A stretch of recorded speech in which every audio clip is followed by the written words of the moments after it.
So, Okay, we're live. I'm going to call the Select Board meeting of Tuesday, April 23rd to order, and the first item is approval of the agenda. moved. Moved and seconded. There are a couple changes here. First, Peter DeGraff is ill today, and so won't be able to present. And I would like to ask that we defer the discussion on Creek Road until he's able to present, which would be May 28th, if everybody's okay with that. Yeah. And then there was executive session if needed, and I'll call attention that we do not have an executive session. Are there any other changes or amendments? Hearing none, all in favor of approving the amended agenda signify by saying aye. Aye. Aye. Those opposed? Okay, next is approval of the minutes of our April 9th, 2019 Select Board meeting. So moved. Second. Laura can have it. Laura, and then seconded by Heather. I know it was Farhan. Farhad, okay. Any amendments to the minutes of our April 9th meeting? None? Hearing none, all in favor of approving the minutes signify by saying aye. Aye. Those opposed? Next is citizen comments. Is there anyone here for something that is not on the agenda? Ross?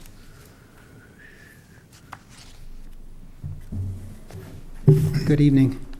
Good evening. So at town meeting, 2 climate solution resolutions were passed, overwhelming majorities, and I'm just curious what the select board has done to address those. I haven't heard anything, so I was hoping you could fill me in. We haven't gotten to that point yet, Ross. We do have an offsite where we'll be, very soon, we'll be doing our goal setting and prioritization for the upcoming year. The only one that I was aware that was really guiding the select board was the resolution on the plastic bag ban. With the others, I thought were to let the legislators know, and we met with our legislators. And the board also sent a letter. Sent a letter. You did send a letter? Yes, Yeah. to Okay. the legislators. That was Article 7. Article 8 was regarding making commitments to efforts in the town to... Can you speak a little louder, Ron? Oh, I'm sorry. Yeah. This thing working. Article 8 talked about the select board making commitments to increasing energy efficiency in the town and more, solar, weatherization, reducing energy use, helping and landowners and farmers sequester more carbon in the soil and things like that. So that was definitely a request. And the other thing I was realizing is back in 2002, the town also voted overwhelmingly to support the Earth Charter, which also talked a lot about doing more to improve our footprint on the environment and having less of an impact. And so we're seeing over the decades, the town really would like to see, I think, more from us, from the town. And as our elected leaders, I guess I'm looking to you, and the Energy Committee is definitely kind of feeling like we perhaps should be doing more than we are, even though we're doing some good things. And so we'd like to offer ourselves to the Select Board, any projects, research, anything that you might be interested in doing along these lines. Feel free to utilize your Energy Committee. But as our youth are saying these days, that our elected leaders are currently overseeing what's possibly the greatest, most colossal failure in all of human history if we don't really get on top of this climate destabilization issue. I appreciate your opinion on that. I do feel like the town is one of the leaders within Vermont in taking action, and so I don't feel like the town leaders have ignored the desire of our citizenry. If you look at first net zero town facility throughout the state, we've participated in solar projects. We're talking about, as a matter of fact, your energy committee entertaining discussions on potentially setting some goals that maybe could bring to the select board through an outside. We just had the discussion over email. Jack Byrne at the college. Jack Byrne, who's working with the college, that might be able to help us establish measurable goals. And so I guess I take it from a different perspective. I think that there's realities in what we're capable of doing and still accomplishing everything else. If you look at our laundry list of infrastructure needs, we'll take it under advisement in our offsite and look at our prioritization, but I don't think we're ignoring it. Well, I didn't mean to say you were, and I don't think I did. That's not what I was implying. I think what I'm trying to say is that what we've been doing isn't really enough, and we need to be doing more, probably sooner rather than later, and maybe thinking more out of the box and not so much business as usual. When you use the word "we," who are you referring to? The town, all of us together as a community. You have that voice. Okay, I think, Ross, there are being efforts made. Realize that I think we have head of our public operations and the town manager, who I think have been taking measures, and I think your rather accusatory tone is not exactly appropriate. Also, I'd like to say something about town committees. Town committees are created by the select board to suggest policies and practices to the select board. They're not action committees. So any committee that you may be on, conservation committee or whatever, that wishes to come to the select board and propose a program of action, that's what you're supposed to be doing. So I would hope the next time you come up that that's what you would be doing. So, okay, so what I'm hearing is, so instead of looking to the select board for kind of direction, it'd be better for the committee to come and give you concrete examples of suggesting what we could be doing as a town together? Purpose of any town Of course, committee. I'm sort of here as, from the Energy Committee, but Purpose I'm of also any- here as an any- independent any- resident. The purpose of any town committee is to recommend policies and practices to the select board. Mhm. And Public Works, for example, is constantly doing that. So I would suggest that you meet with your committee and come to the select board and make some proposals. Okay. Then if the select board decides that these are policies that should be pursued, then it would direct the town manager to put them into action. I think that's the way our government system works and how it's set up. And I do trust you. I know you're working on that, so I'm gonna go ahead and defer to the next speaker. I would like to introduce, we have a high school participant here. Is it Kyle, is it? Correct. Kyle, would you care to come forward and just so everybody can meet you and tell us what made you become interested in our local government? Okay. Well, I guess I'll start with hello, everybody, Chairman and the members. I'm a high school student in Middlebury. I am a sophomore. So I guess, one, I like politics in general. But besides that, so I'll just start off. My experience, I guess, with committees and town committees was in the past year on the Park and on the Public Health and Safety Committee, which I believe Laura is the chair of. And I was a guest member of that. And for me, that was just extremely beneficial just as a high school student, just to see what town government is like, to see what the chair does, to see what a guest member does, and just to see what's behind the scenes, of all the brainiacs around here.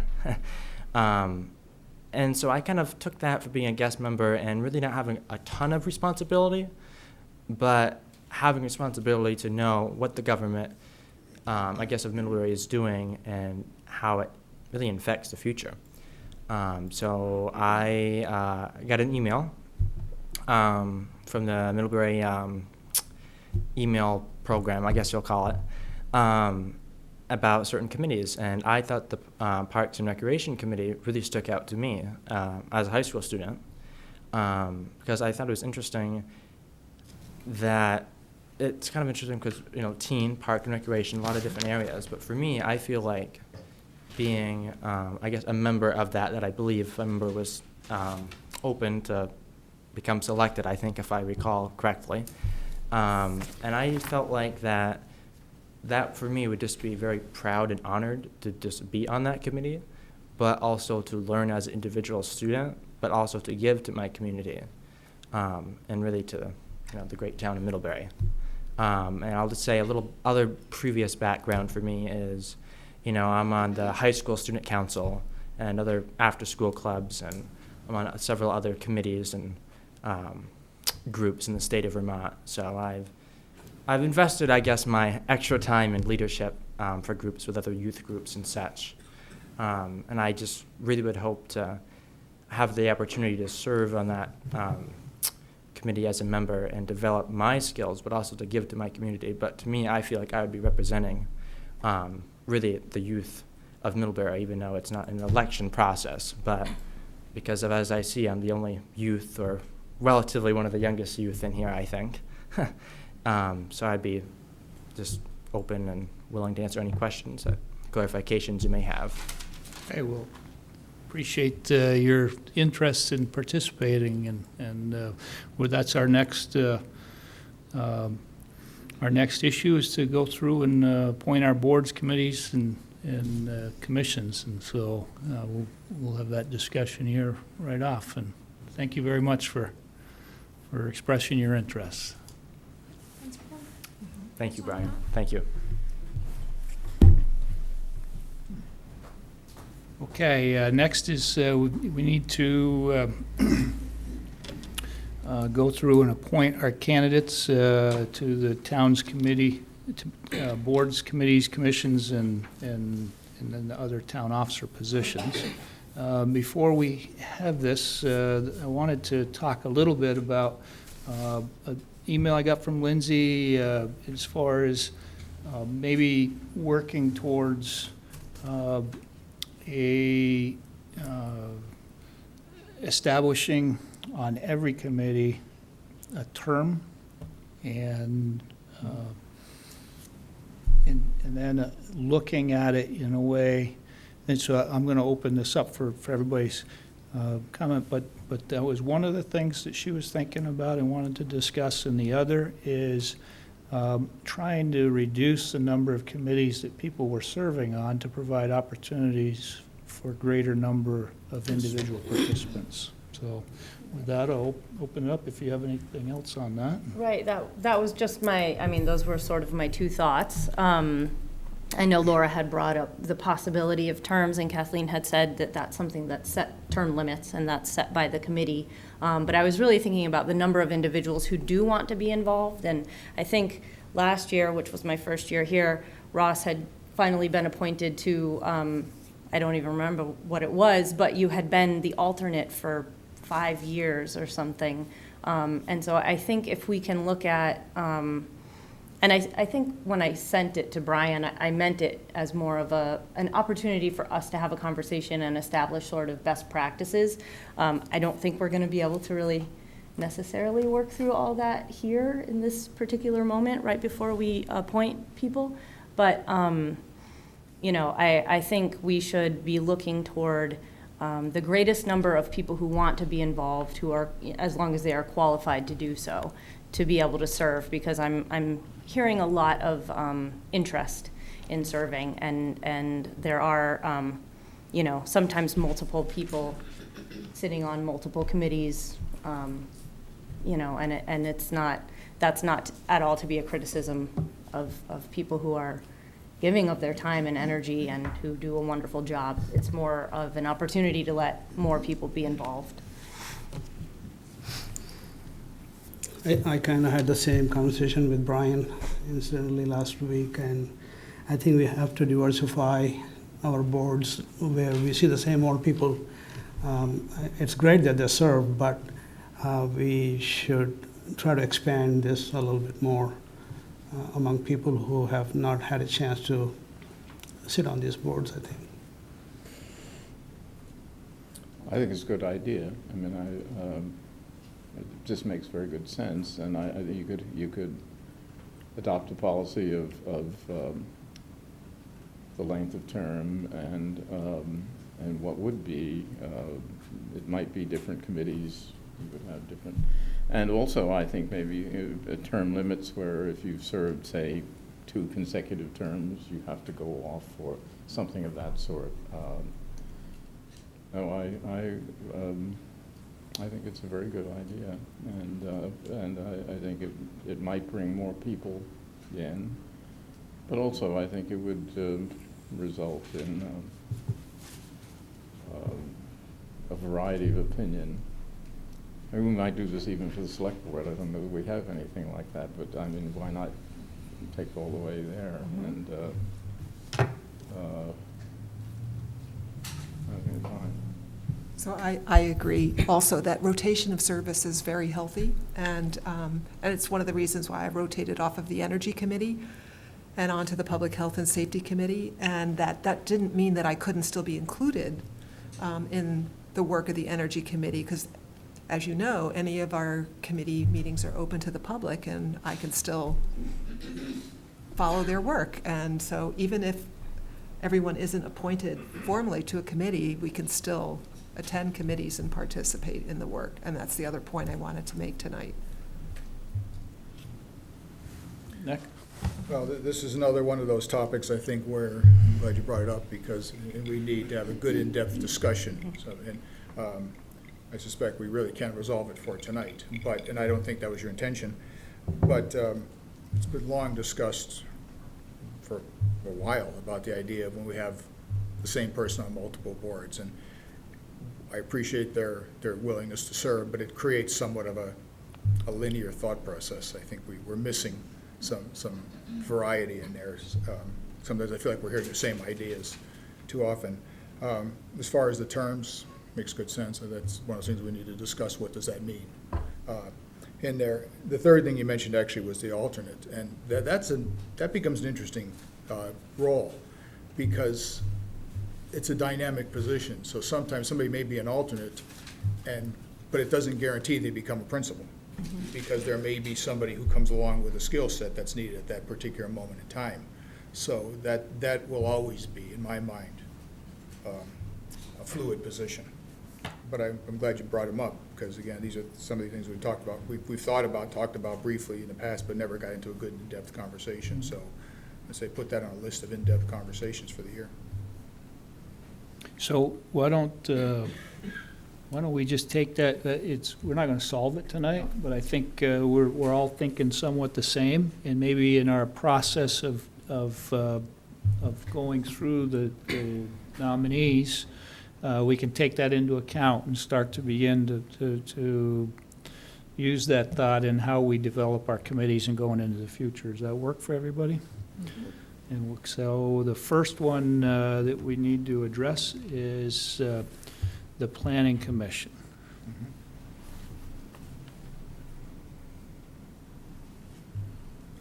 We have 5 for 2 positions. Five nominees for 2 positions. I'm just thinking, one thing that would be helpful in that thought process is knowing of the people who are interested in multiple committees, what their first choice is. And we don't have that information tonight. So going forward in the future, it would be helpful to ask people to identify that for us. If they're interested in multiple, could they, give us a 1, 2, 3 or. So in the absence of that, we'll have to make a decision tonight for the Planning Commission. And I'm inclined to appoint Barbara, even though she's been on it for a long time, because she's leading it. And I know that she will be rotating off soon, but I can see her wanting just to complete the work for at least one more cycle. And I'm inclined to cycle in someone new from the candidates that have presented themselves. And I'd like to recommend Angela as that second person. I'm trying to remember the process for this, but there's a motion for these people, and then, A motion. so if that's your motion, I'll second those. That's my motion. Okay, we have a motion and a second. Comments on it, on the motion? Do we want, is this one where we would have an alternate, or It doesn't say that, but Planning Commission is not historical. is not historically, okay. Are there any other opinions? I appreciated those who came to our last meeting to introduce themselves and express their interest, and I hope that they will continue to participate. Right. Well, this goes to the position of the first and second, because I can see some people on here where we have vacancies where nobody applied, but in fact, could they be interested in shifting to one of those other positions? Maybe if nothing else, they ultimately want to be on the position they've asked for, but it's a maybe transitional phase in and still get active in town government. Good point.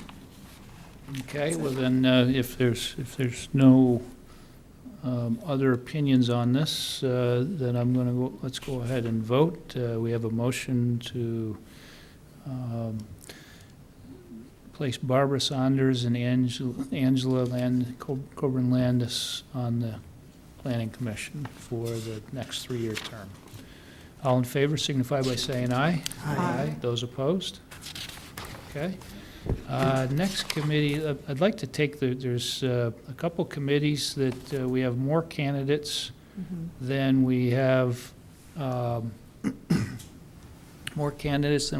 positions, and those are the ones I'd like to work through first, and then we can take the others maybe en masse. The next one is the Development Review Board. We have 2 open positions, 5 candidates. We could appoint an alternate. So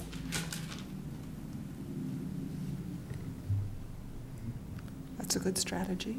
Yes, and Okay.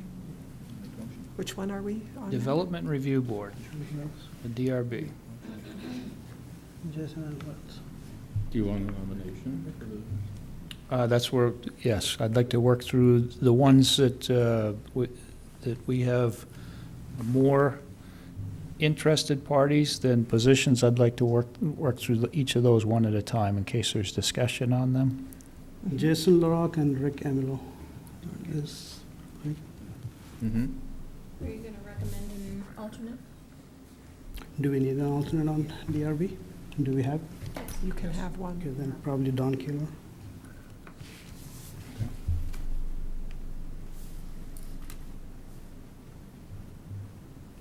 So was that a motion? Yeah. Okay. Do you have a preference? It's from the committee? Look at me. This is Development Review. Development Board. Review Board. Yeah. Farhad, could you just repeat the names, please? Jason LaRock and Rick Emilo. An alternate. Alternate will be Don Keeler. Okay. I'll second that. So Don he's been a regular member and he would move to alternate. Yes. Yep. Any other comments or any other thoughts? So we have a motion to appoint Rick Emilo and Jason LaRock, Don Keeler as an alternate to the Development Review Board. If there's no other thoughts, I'm going to go ahead and vote. So all in favor of the nomination signify by saying aye. Aye. Aye. Those opposed? Okay. The next one is the Energy Committee. There's 3 open positions. That's, Ross, that's for 9. If there's 3 open positions, that would be for 9. And 5 candidates. And do you care to? Yeah, I did go back and look at the bylaws for the Energy Committee. It's a recommendation of 9. We currently have enough people interested who, that would bring the total to 11. And I think the committee itself feels that we could handle 11 people and we would have enough work for 11 people. And I think we'd really like the chance to have a full board, a full committee. So unless anyone objects, we could nominate everyone listed. But you have 6 here on the list. No. Five. Energy, 1, 2, 3, 5, yeah. Right. What's a full committee? Is it 9 or 11? The suggestion in the committee bylaws is 9, but it says explicitly that there's no set number. So what's the advantage to going to 11 versus 9? We're looking at trying to have, as Ross had mentioned earlier, a little bit of a more robust opportunity to bring things before the select board that are concrete ideas. And we've found that we've needed to work in subcommittees a little bit on different things. And so I think more people would give us the opportunity to do that without taxing anyone on the committee. What's the disadvantage to going to 11? We have to squeeze onto that table with an extra chair. That's the only downside. And I'd like to point out that for, I think the most part, actually, I think in total, everybody who is asking to be on this committee has already come to a meeting or presented themselves in some way in person. So I think there's a real excitement about the Energy Committee this year. Ross has got a comment too. One is Diane's here, and I don't know if she's had an opportunity to introduce herself as a candidate. And also, there's actually 6 people on the committee now, so there'd be 3 openings if you kept it to 9. However, Steve Mayer is up for renewal. Oh, you're right. There's actually Okay. 4 spots open. Okay. Well, how do you feel about 12 or an alternate? No, Steve is on this list. Right, so he's running. So it makes 11 total. Oh, he's Right, on- no, he's right, on right, Congress. okay. So if Yep. he gets on, there's another 3 candidates that could be, so actually out of the 5, 4 of them can be on the committee and hit the 9 that is recommended in the bylaws, but as Lindsay pointed out, it's not mandatory that we only have 9. It does kind of leave some room if the select board decided they want to do something. 9 principals. Just let me get this straight. So that if we would approve all of these, right, that the committee would be how many? 11. If we approve them all, it would be 10. 10, all It'll be right. 10. I have no, So it would be 1 more than, Okay. yeah. I thought it well, was 2 more, I mean, we but don't have to go out and look for someone, but You want to make a motion? I would move that we appoint then these 5. Well, there's certainly some good people. In fact, one of the things I look at is some of the people, and Diane being one of them, who bring a technical or an educational expertise. And to me, that's something we need Yeah. to be very strong on in this committee. You know, you find in many committees, you get those who have more of the activist side and more of the scientific side, and we need a balance of both, especially since activists bring the point up and scientists usually solve it. And so I guess I don't have any objection to that. all right, so I would like to make a motion, if that's Yes, please. possible, to approve all of the people listed for the Energy Committee. I thought I made that motion. Oh, did you But make that's it? Well, all I'm right, going to yes, second yours then. I misunderstood you. Okay, yeah, no. Okay. But at any rate. So we have a motion and a yeah. second. Any other comments? All in favor signify by saying aye. Aye. Aye. Those opposed? How's that for support, Ross? Okay, next is our last one where we have more candidates than positions, and it's the Infrastructure Committee. There's 3 open positions and 6 candidates. So if we go to the Infrastructure Committee candidates, I see it has here an alternate, but I thought we did away with that. No. We do still have that? Mhm. Okay, Judy has been the alternate. okay. Okay. Yeah, we've had an alternate for a couple of years now, I'm pretty sure. Yeah. It's worked fine. Yeah. It's worked good. I think it's helpful. Well, yeah, I mean, I for some reason thought it had faded away, but okay. No, That's no, okay, good, no. okay. And there's usually somebody missing, so that person gets a chance to vote, so. Okay, point taken. I'm happy to make a motion. I'd like to move that we appoint Luther Tenney. I've seen him on the committee. I think he's an important link with the college, and I think that it's important to continue to have him on the committee. I liked what Candy said, so I'd like to nominate her. I also encouraged Adam Franco to attend, and I think it's good for him to rotate from the DIDC onto this committee. So those are the 3 candidates that I'd like to see appointed to the Infrastructure Committee. As an alternate, Judy could stay on as an alternate. I think that Kirk and Don have been on for quite a while, and to our point earlier, I think it's good to rotate some new people onto that committee. I'll second.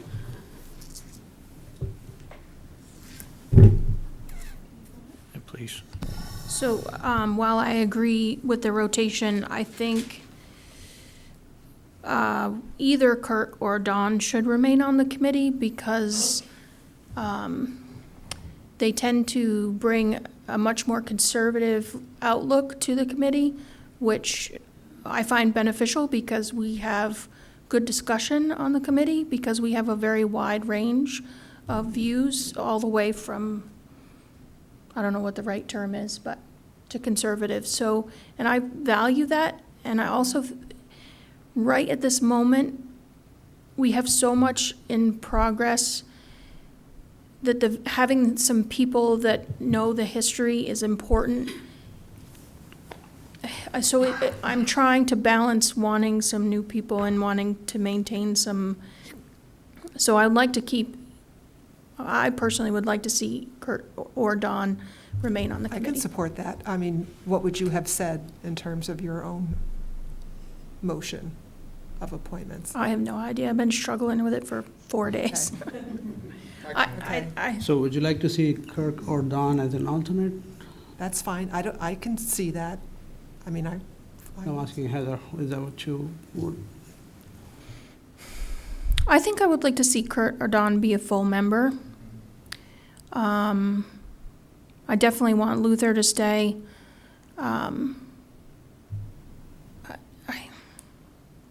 Do we have bylaws that say I can add everybody?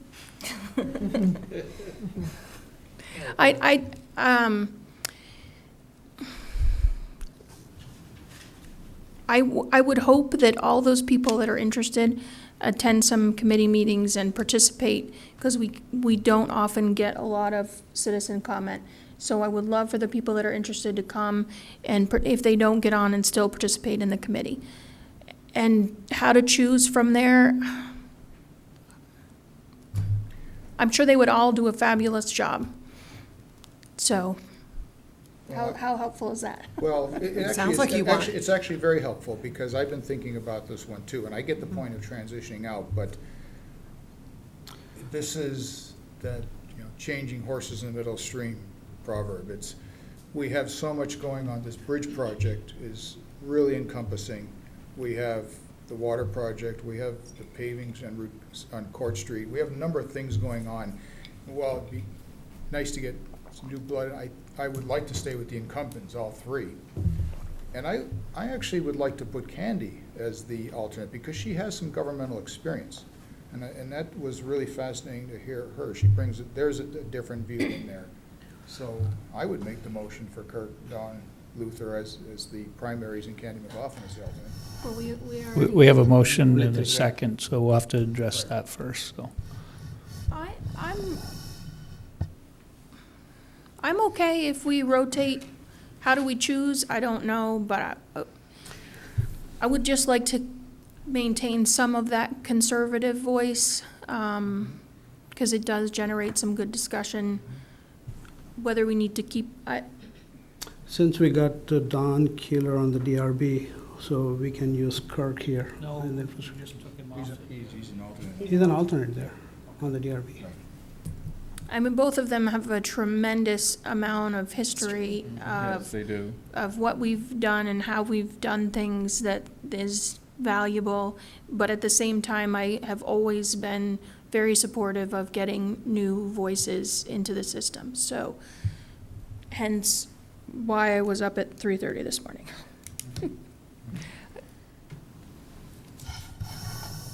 Chris? Just wondering if Candy or Adam have been coming to the meetings and know what's involved, and, because Judy has been, and she knows the issues, so I would like to point that out. She knows Good point. the committee and what they talk about, and what's involved, and if the other two haven't been coming, then they might not be as ready. So what's, So let me just try to lead us through this here a little bit. I was concerned with too much change at one time on this committee as well. A little continuity in the midst of our largest project Middlebury has undertaken is in the most critical committee is probably something that it would be a wise way to proceed. But at the same time, how do you show that we want to adopt a policy of some variation of term limits? So we have a motion for I believe it was Luther, Judy, and was it Candy? No, it With was, Adam, Luther, The Candy, and alternate. Adam. Candy, Judy as an and then alternate. Judy is the alternate, okay. And that's moved and seconded we would need to vote that down to change our mind on that. So I'm going to go ahead and ask for a vote on this. So all in favor of the motion signify by saying aye. Those opposed? Aye. no, No? yeah, I would have Okay. withdrawn it, because now I've heard the discussion. So now we are free to New motion. have a new motion. Let's maybe a little bit of discussion about where we want to go first here. Just make sure we finalize it, so. Can I make a suggestion? I think, I agree with you that we should definitely keep either Kirk or Don. I don't know. which one? Well, I don't know, I know we just appointed Don as an alternate for the DRB. Are either of them on other, No, that's why I'm suggesting Kirk. that's why Well, you're. Don is on the Public Health and Safety Committee, right? Okay. No, he's not. Oh, he's not. Me as the sheriff. Oh, okay. Okay. Sports Commission. But So right now, he's So on maybe- DRB.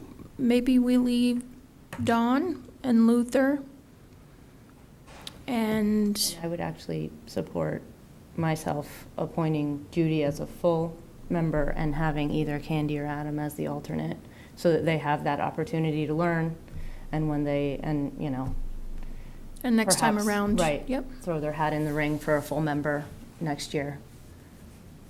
okay. Well, the reason I had a pause about Judy is because Judy is on a lot of other committees, and to your point, I didn't know if, we just needed to ask her, which I hadn't had a chance to do. She's on the Tree Commission, the Conservation Commission, the Planning Commission, and this committee. Well, Who is this? we didn't Judy. approve, we didn't approve her for the Planning Commission, right? Oh, not planning, what did I say? She was on it, but Not planning.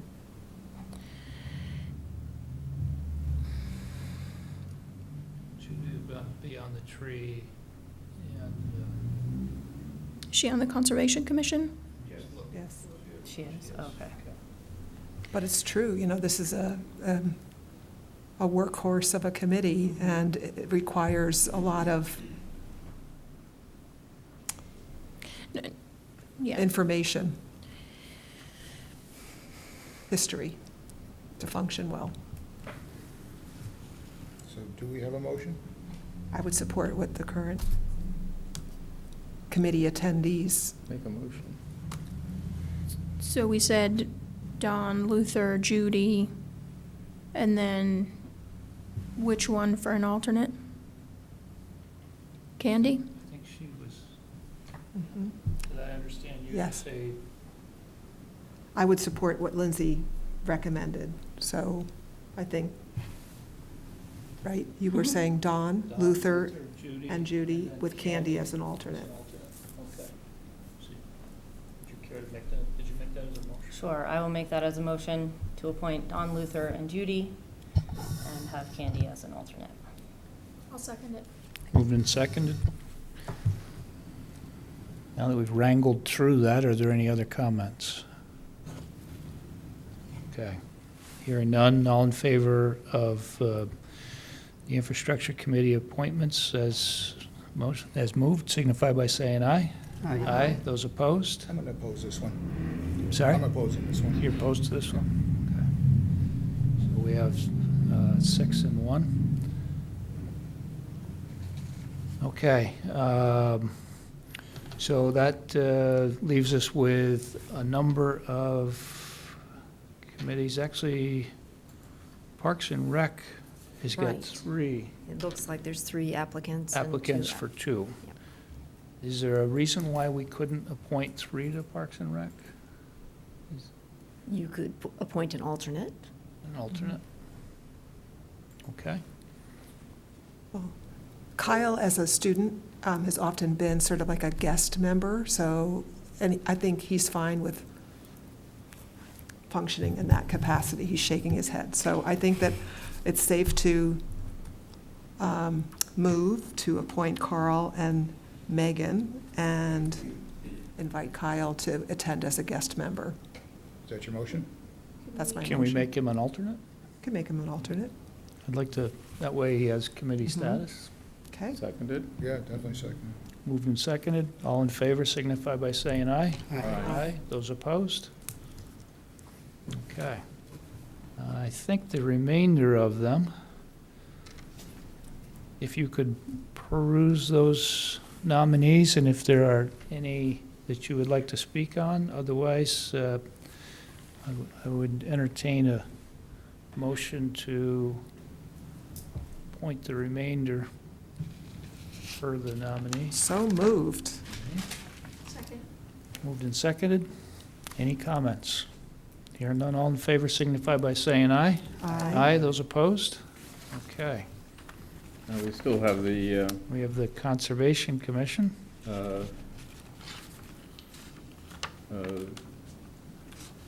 Regional Planning Commission.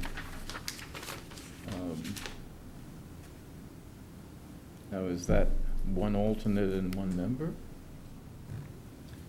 No, I No. think it's the alternates. Are you looking? They're alternates, is that? Yeah, these are the, I think, these are the there's 3 delegates, I and see, then there's okay, 2 alternates. Okay, so we have no, because, Mhm. We still have some vacancies, if that's Mhm. Yep, what the you're, Downtown Improvement District has vacancies. yeah. and the Alternates. Middlebury Area Land Trust. Right. um, So we're appointing those that have applied and been nominated, but we will continue to seek and nominate as we find additional interested parties. Do we list openings publicly somewhere on our website, Uh, You can do that. in case people are wondering what's still available? And especially for the people who wanted a position, but we weren't able to offer that at this time. And we can also reach out to those that were not appointed with the list. Mhm. Yeah, that's actually a good idea, because there's some people on here who would be good. And and this goes back to the first, second choice. I mean, I look at, Planning Commission, people on there who would have been, good on it, but something maybe comparable is DIDC or regional planning to be involved in that. Or the land trust. So the idea would be to contact these people who were not selected and say, these are still open, and would you be interested? Yeah, that would be. Okay, next is under the Middlebury Conservation Commission to accept the terms for appointment as recommended by staff in accordance with 24 VSA 118, Section 4502. Conservation Commission members are limited to 4-year terms except for those first appointed, so that vacancies may be staggered in the future. Current Conservation Commission members were appointed on August 22nd, 2017, at the time the board chartered the commission without specified terms of office. With the board's attention now directed toward making 2019 appointments, it's an appropriate time to establish term limits for current commission members in order to stagger future vacancies. And the staff has recommended the following term limits. Jeff, Molly, and Monica for 2-year terms ending in 2020. Amy and Andrew, 3-year terms through 2021. And I'm going to butcher, is it Kemi? Amy. Amy? And Judy, 4-year terms ending in 2022. Are there comments on that? No, they've sorted it out. I'll move that we accept the term limits as presented. Second. Moved and seconded. All in favor signify by saying aye. Aye. Those opposed? All right. Chief, we're to you. Sorry to I just have to say, even though it's not fun, it's a wonderful problem to have to make choice and have choice. So I do appreciate everyone that came forward and made it difficult for us. And I was not one of those. We'll thank you for something else. Oh, wait a minute, you're the first constable. That's right. Sorry, I There did we throw are. a bit of a monkey wrench in. All right, what I've got before you here is the 2019 version of our emergency management plan. The state has changed the name of these plans from operation plans to management plans, which is probably a more apt description of what they do. There's 5 parts of this plan that really should come to your attention. Most of this plan is kind of an order of battle, how we organize things, lists of resources, where we find things that we need in an emergency, that sort of stuff, which is interesting, but really there's no decision-making involved there. The 5 parts of this plan, I just want to make sure you know what you're adopting when you do this, is number 1 is the adoption of the plan, which is required. The plan also certifies that the signing official, which would be Kathleen, has completed the required FEMA courses, and she does because we took it at the same time. The second part of this is the certification that all emergency operations will follow the National Incident Management System as put out by FEMA, which we do, and that's reflected in the plan. So that's the second part of this. The third part of this is the authority to act, emergency interim successors. There's a page in the plan which lists people in order of emergency interim successors. In other words, Kathleen has sole legal authority to declare a local emergency, which then activates state aid, which then can activate federal aid. Without that, we don't get state aid at all.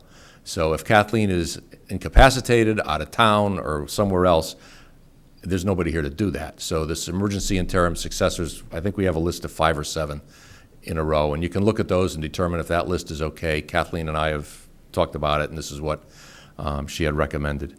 So out of that list of 5 people, that becomes the legal person, as you go down the list, that can make these kind of decisions in an emergency. It also provides emergency purchasing authority, too, which is part of the town manager's job. Next section of this plan is something called interdepartmental relationships and redeployment of town resources and personnel to an incident commander during a declared emergency. If we had some major event here that Kathleen had declared an emergency, That allows the incident commander or the incident command team to use town resources at their disposal. In other words, take some staff from the town offices and put them in the Emergency Operations Center, be able to deploy town assets and resources as need be to deal with the emergency. So that becomes part of the plan. It also extends that authority to the incident commander to do that in a declared emergency. And finally, the town purchasing policy, which is a regular town purchasing policy, but it does provide an emergency provision for the town manager to make emergency purchases that without going through the formal purchase order policy that we have here in an event. So if it's a $1,000 purchase, a $1,500 purchase to get a widget here that we need all of a sudden, and it's not going to go, no time to go through the board, that allows that sort of authority. Again, in a declared emergency.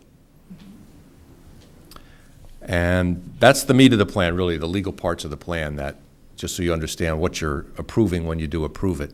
Now, on approval, I submit this plan to the Regional Planning Commission, and from there it goes to the Vermont Emergency Management. I think the plan that you may have a copy of, there were 4 little items in there that we corrected. They were minor things. Somebody changed their email address. We now have the name of a principal at Mary Hogan when we had somebody different in there. It was an email address that was wrong or spelling or something. So those have all been corrected. And it is ready to go on adoption, which is due May 1st. Pleasure of the board. Well, you're the professionals. You've done this really well. You're the ones we're going to rely on, so I'm not going to second guess anything in here. We've seen it. It's good. And so I'd make the motion to adopt the Town of Middlebury Emergency Operations Plan for 2019 with the changes that have been noted. Second. Moved and seconded. Any other comments? Go ahead. Just quickly, I really appreciate the expertise that Tom brings to this plan, and it is a model for the county, and we appreciate that. So I also just wanted to ask, because I forgot to bring it up in our Public Health and Safety Committee meeting, but in terms of communication modes, I know that we list a lot of channels, but we didn't include Front Porch Forum, and I didn't know if that was deliberate or does it matter? And, we can still reach out to any other communication sources that we choose to, correct? Oh, yeah, you can do whatever you want, but for purposes of prosecuting an emergency, we keep the lines as short as we can. Okay. One of our primary means is Vermont Alert and then the local Facebook pages, because our Facebook page is one that gets looked at when things are happening. And using Vermont Alert, if we start adding other forums or other means, it's going to encumber somebody to be able to have to manage that. That's what I thought. I just wanted didn't want to get into that. Because I do know a lot of people do follow that one. And then in terms of like a cyber threat, because I know that you mentioned that there is a lot more of that. Is that just dealt with in a different domain? No, I don't have a specific operational plan to deal with a cyber threat per se. Okay. That is, it's a little different than the other stuff in here. That's what I thought. Yeah, that's something each. Because there are so many that are listed. Well, you've got to have, All each agency should have their own plan to deal with that, or each Okay. individual. And it really falls beyond any kind of thing that we can bring to the table to manage. And the other thing is just more of a PS, under natural conditions, other natural weather events. We talk a lot about extreme winter weather, but I also want to remind us that we have increasing extreme summer weather, and actually heat-related incidences are sometimes even more serious than some of the winter ones. So it's just something to monitor and watch, not this year for this plan, but just like something to pay attention to, I think. Extreme heat. Yeah, there's some things that I don't specifically have in a plan. We don't have an operational plan for a pandemic because everybody has their own. Yeah. So we didn't put it in this plan. You're right, summer heat. I don't have anything in here for earthquakes. Some of the stuff gets, we would follow our basic operational plan. Those individual plans you see just provide a kind of an organizational structure for specific events. But we're prepared with this plan. This can be used on any event.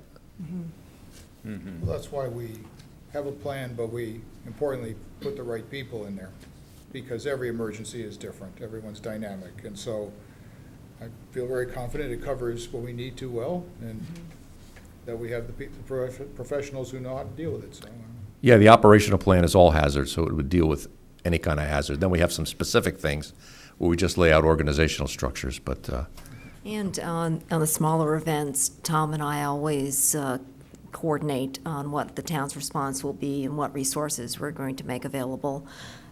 For example, under the extreme heat circumstance we communicated last year. Yeah. yeah, it goes to sheltering and things like that, and moving Yeah. people. So that's all in the plan itself. Thank you. I don't have anything else. Okay. Thank you, Tom. Anything else? All right, then, all in favor of adopting the plan with the minor amendments, signify by saying aye. Aye. Those opposed? Thank you, Chief. Thank you. Thank you. Ask one quick question of Chief. So I noticed as vice chair, I'm on that list of command, but don't feel I have any training. So at some point, is there something The Regional Planning I would hope that it would Commission never get to that often point. holds these FEMA training, and I'll make you aware of those when they come up. Okay, You don't have to know anything. All you have to know is that you have authority to make decisions. And all right. believe me, between myself and Dave Shaw, we'll fill you full of all kinds of recommendations. I would hope it would never get to the point that it was me, but I noticed that I'm on that list now, so. I forgot to mention that to you. Yeah, thanks so much. Better you than I. Since she's below you, Chief, you wouldn't be there to be making the recommendations if she's the one in command. So. It's a pretty You better bad, be it's a here. pretty bad disaster. Okay, next, we're going to move to the Policy Review Committee's recommendation regarding our appointment of an ad hoc committee to develop a draft ordinance regulating single-use plastic bags. And this is a follow-up to our discussion at the last Select Board meeting where we talked about the potentially holding off, postponing a decision. We had some, until after we saw what the state was going to do. We had some discussion. There were some participants that thought we should be moving forward. We asked the Policy Review Committee to take that under advisement and come back to us. And Chris and Victor are both here and will talk to us. What's your preference, Victor? Well, I mean, I was referred to that committee and I was rebuffed. But no, I mean, I think the policy committee came to the conclusion that they were not the proper committee to take this up, that they were a policy review committee, not a policy creating committee, and therefore they preferred not to take it up. I mean, it simply didn't fit with their agenda of things to do. And so they suggested that a special committee be appointed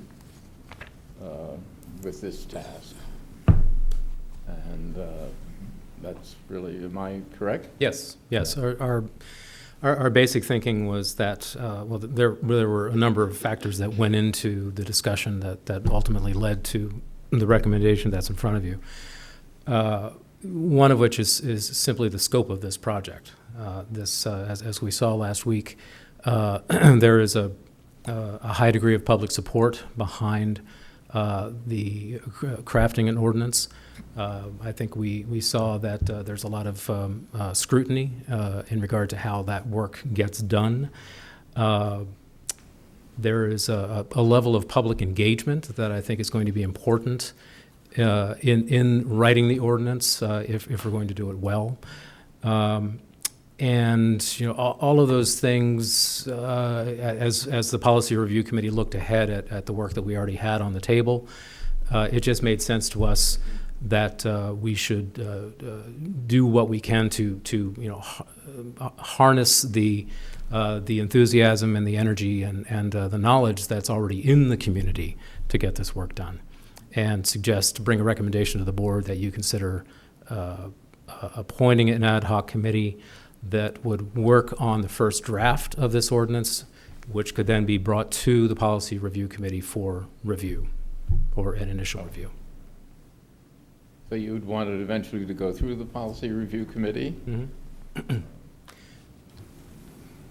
I mean, I think the policy review committee obviously, if you pardon me, has the task of going through old ordinances and see what,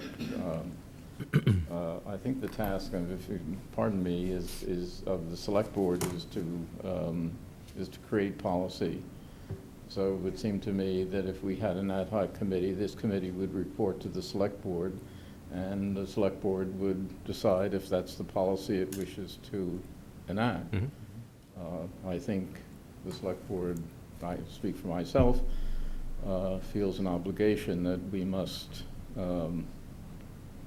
propose such an ordinance that goes through a public policy of hearings and so on and so forth,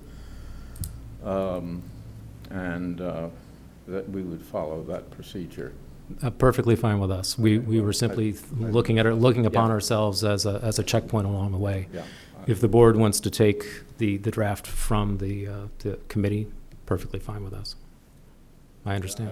It would seem to me it would make sense to have an ad hoc committee and simply give it that task, and have that committee then come to the select board proposing that it adopt this ordinance or enact this ordinance. Mm-hmm. We are, in fact, the legislative body of the town, so that's our proper function.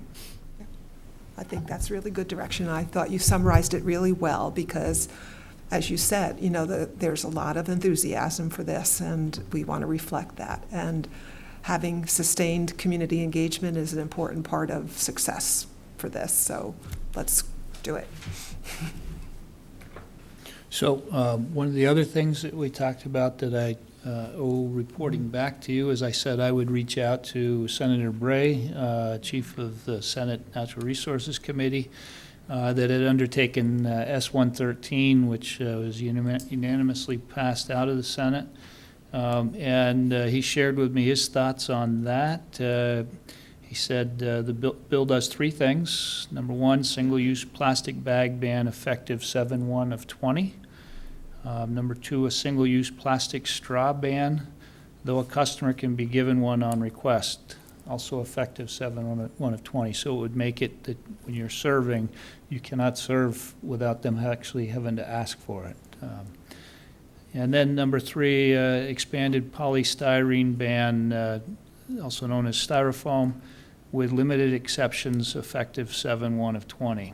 He said, in addition, the bill creates a working group to look at single-use plastics management with a focus on reducing plastic use in packaging, which accounts for approximately 50% of all plastics. The delayed implementation date, plus the report of the working group in January, also provides the legislature with an opportunity to learn more and adjust the law prior to enactment if we see potential improvements. And then I touched base with Representative Sheldon, who is the chair of the House Natural Resources Committee, that is now reviewing S-113. They're taking it up this week. And she's offered, as a matter of fact, if there's anyone here who's interested and would like to testify, I can help you make sure that you have an opportunity to testify with her committee. She has a sense that there's also strong support within the House. My thought is twofold. Number one, that we work to establish that ad hoc committee so that at least the work can begin in staffing and proposing an ordinance. Our process would then, if we adopted one, it has to go through a charter change, which would have to go through with the Senate. The legislators will be out by the time we get through that, so it would be next year anyways before we could do anything. By then, we would already know what's come out of this legislative session as our ad hoc committee is working on it. We can always adopt a more stringent code we could never, if they adopt something at the state, we cannot adopt something that's more lenient. So, you know, based upon the discussion that was presented at our last meeting, the desire of townspeople to see that work is going forward, my proposal is that we work to establish an appropriate ad hoc committee that can move this forward. How will we determine the members of that committee? Oh, so if we establish the ad hoc committee, we would have to give them the mission of writing or drafting and bringing it to us, Right. and staffing it. And I think we ought to have a proposal as to the size of that committee, and then we'll have to advertise for it and nominate and appoint. So we're looking at two meetings, right? Since this isn't a charter or statute appointment, you could do a nomination and appointment the same meeting if you We can chose to it do the that. same. So we could do it by the next meeting then. Okay. So basically, anyone that's, Does that give us enough time to advertise and get, There's a 3-week gap this time. oh, yes, Yeah. okay. okay. So anyone that's watching tonight, this is your notice. So should we set how many people tonight we think we'd want? I'd like to have a goal, Okay. yeah. I don't know, 5 comes to mind, 5 to 7. I would say 3 to 5 people. I kind of like the 5 number. Yeah, 5 is what came to me. That was a good one. Let's shoot for it. If we don't get that many, we'll go 3 or 4, right? And- Right. And would you be willing to chair that committee? My thought is we had asked Victor to join the policy review with the idea that Victor would be there to support and help draft. He's a very good writer and would be able to liaise with the board, being a board member, more directly. And so we would be looking for 4 additional members then. Is that Okay. acceptable? Which may produce a better writer than I am, which is perfectly all right, as far as that goes. But I think, Okay. you know, 5-member committee would be fine. And, Okay.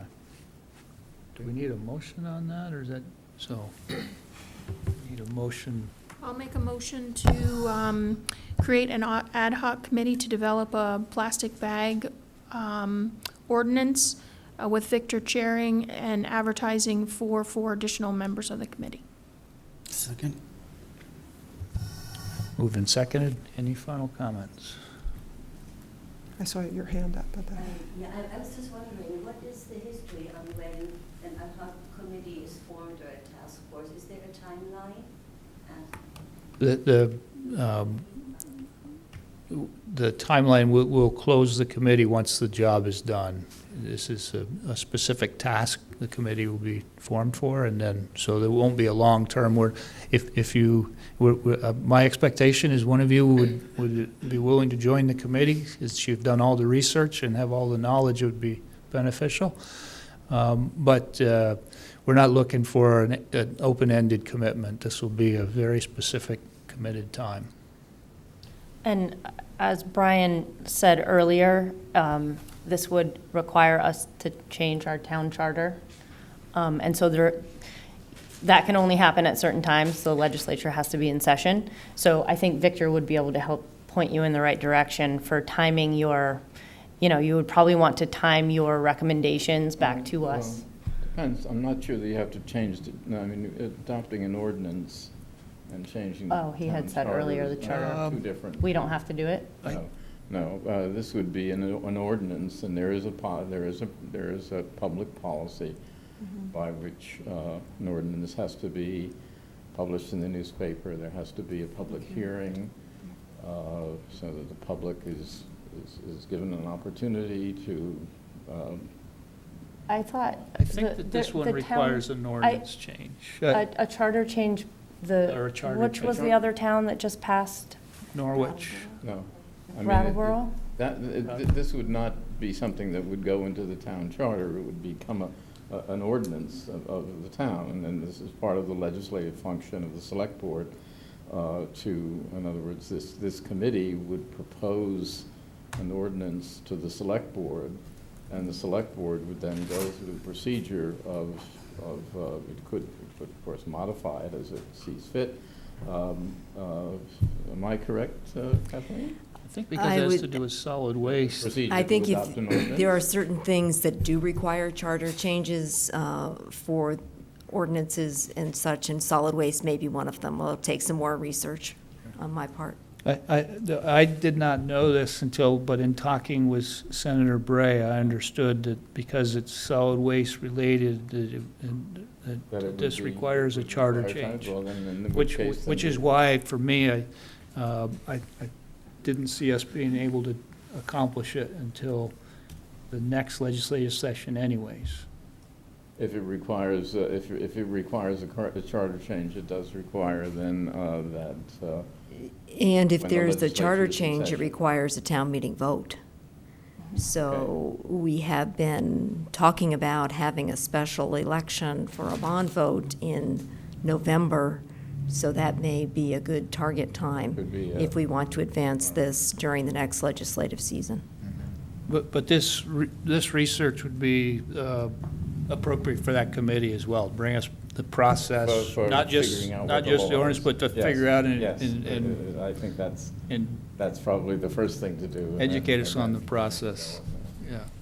Um, I just have a quick question. You mentioned that if you have to change the charter, it goes to a town meeting vote. I'm sorry, what is the? Can you come up? I just have a quick question.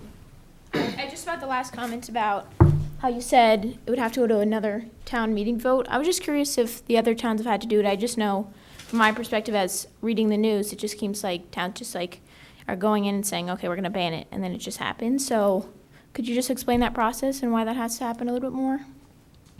I think So there are certain things that the towns are enabled to do by statute, and there's certain provisions that we can do on our own, and most ordinances are like that.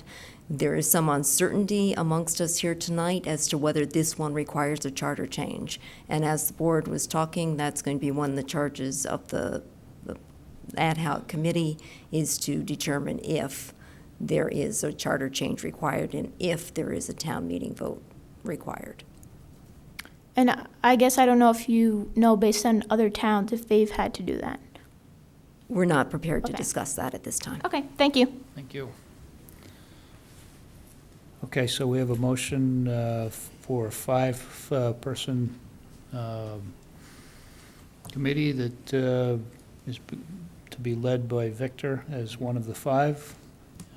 All in favor of approving that committee signify by saying aye. Aye. Those opposed? I'll abstain, just since I'm. Appropriate, probably.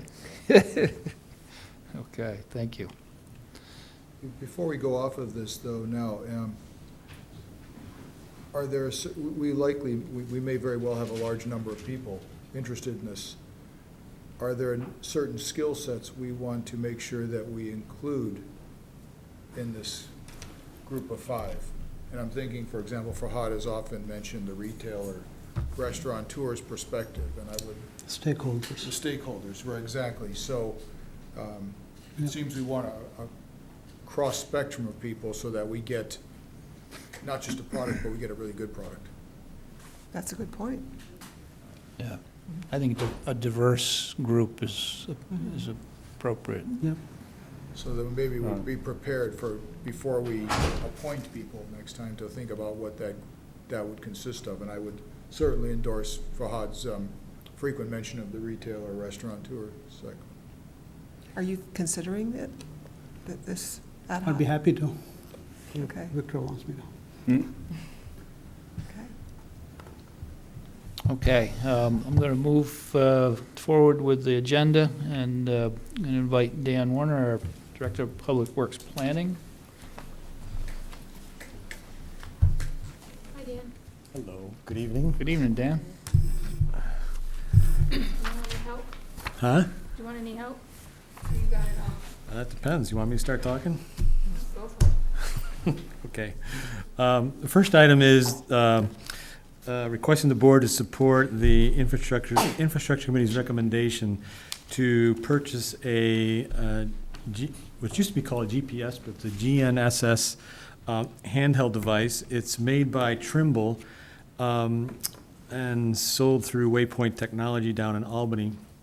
These Trimble units are handheld devices that allow you to inventory anything that might be on the ground, whether it be a fire hydrant, a sign, a culvert, a guardrail, a curb stop, catch basin, so on and so forth. And you inventory it, and that data, along with the latitude and longitude that you collect at the same time, puts it on a map. A little background, Trimble has been manufacturing these devices worldwide for a good many years. They are the standard worldwide for these kinds of devices. The accuracy for this one is within 1 centimeter. So basically, if you find a curb valve and you want to go back out and find it in the snow, it'll walk you to it. Not as good as they are, as 1 centimeter, can't get better. Yeah, sorry. So tonight I'm asking the board to approve Waypoint Technologies' quote of $9,121 for the Trimble Geo7X handheld unit. You want to add? I move the approval of purchase of a Trimble Geo7X mapping system from Waypoint Technology Group for a total cost of $9,121. Second? Moved and seconded. Any other comments or questions? Hearing none, all in favor signify by saying aye. Aye. Those opposed? Okay. Thank you. The next item is a contract award recommendation for Colonial Drive improvements. Basically, the project is on the Colonial Drive east and west legs, all the way, basically loops around where Co-op Insurance building is. There's some water main we need to replace, along with some leaky sanitary sewer main. It needs some storm sewer work. There's some areas on the east leg of Colonial Drive where it freezes and glaciates over almost every winter and makes a mess for the highway department. And then, of course, the road needs to be recycled and repaved. If budget permits, we're going to include Peterson Terrace and Gambrel Court in that process. This contract award recommendation is for Green Mountain Engineering. They've done several of our past projects with us. They have proposed a not-to-exceed cost of $9,750. Bob Wells and Jamie Simpson from GME, we walked the site a few weeks ago to educate Green Mountain Engineering on what their services would be required. And so they've proposed this estimate. Is a not-to-exceed. Their cost per hour is in agreement with their statement of qualifications. Remember, a few weeks ago, we went through that process, or a couple months ago, we went through that process of pre-approving engineering firms or architectural firms for their services. So I'm requesting the board to endorse the Infrastructure Committee's recommendation to contract with Green Mountain Engineering for $9,750. I'll make a motion that we award a contract to Green Mountain Engineering for design engineering services for the Colonial Drive improvement projects at a not-to-exceed cost of $9,750. Second.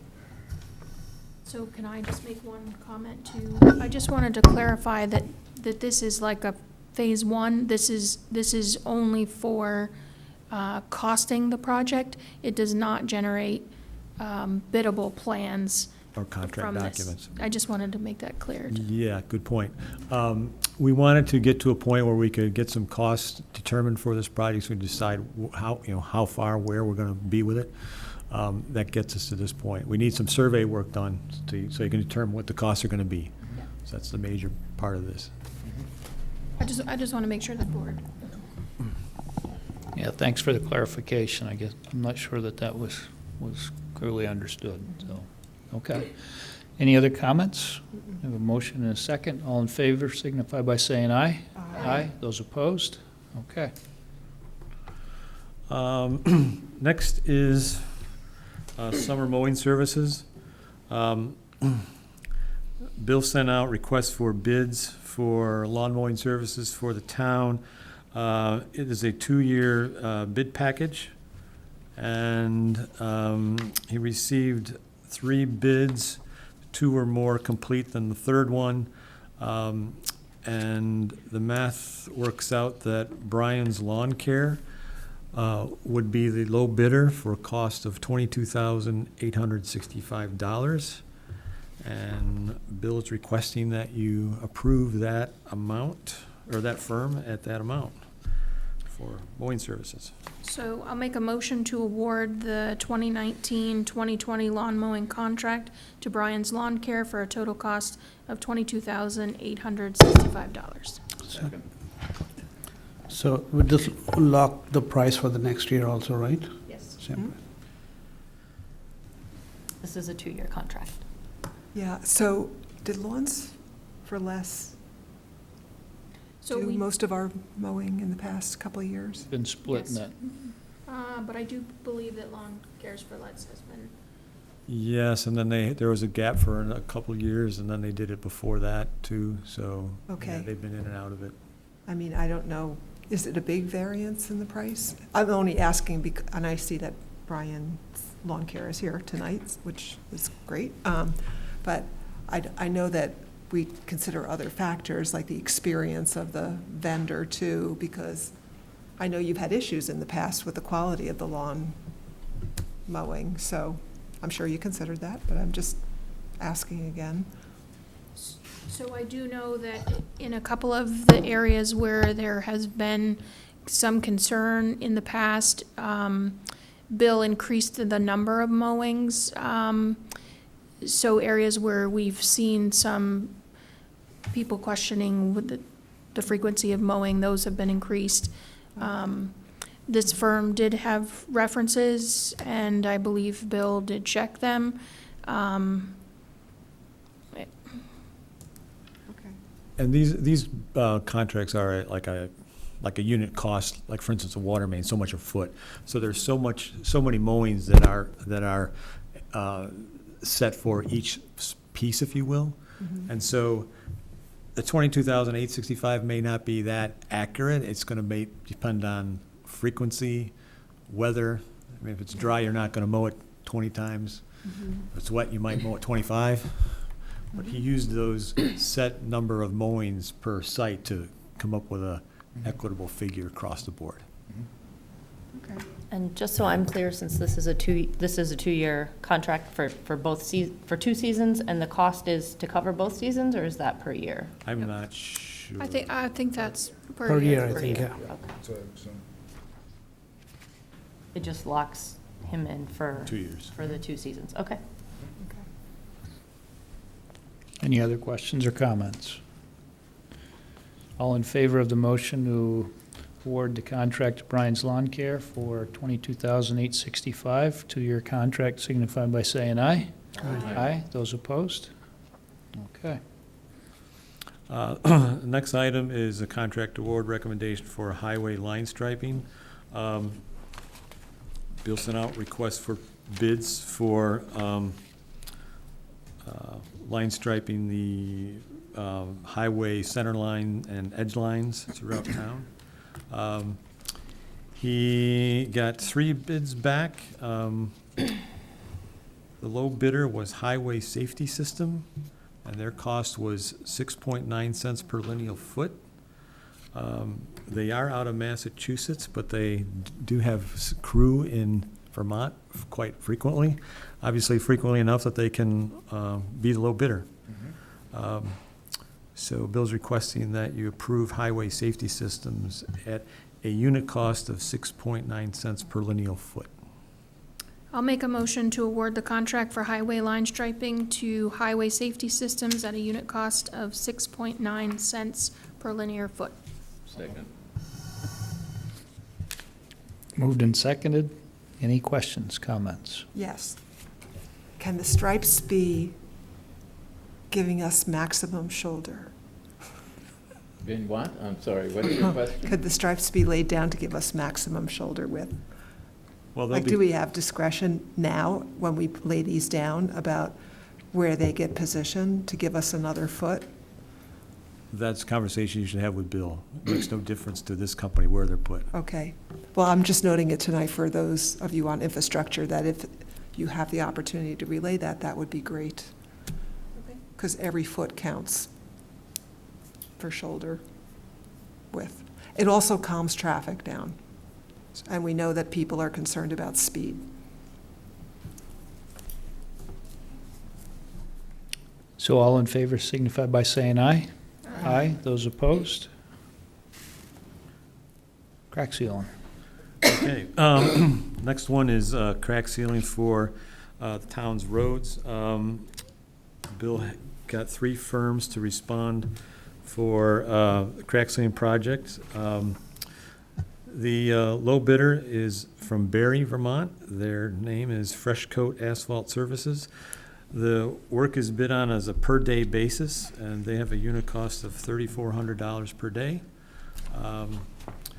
The other 2 bidders, one of them was a company we've used in the past, and we've noticed their price keeps rising a little bit every year, and now there's a new bidder in the works. So Bill's requesting you approve Fresh Coat Asphalt Services for $3,400 a day.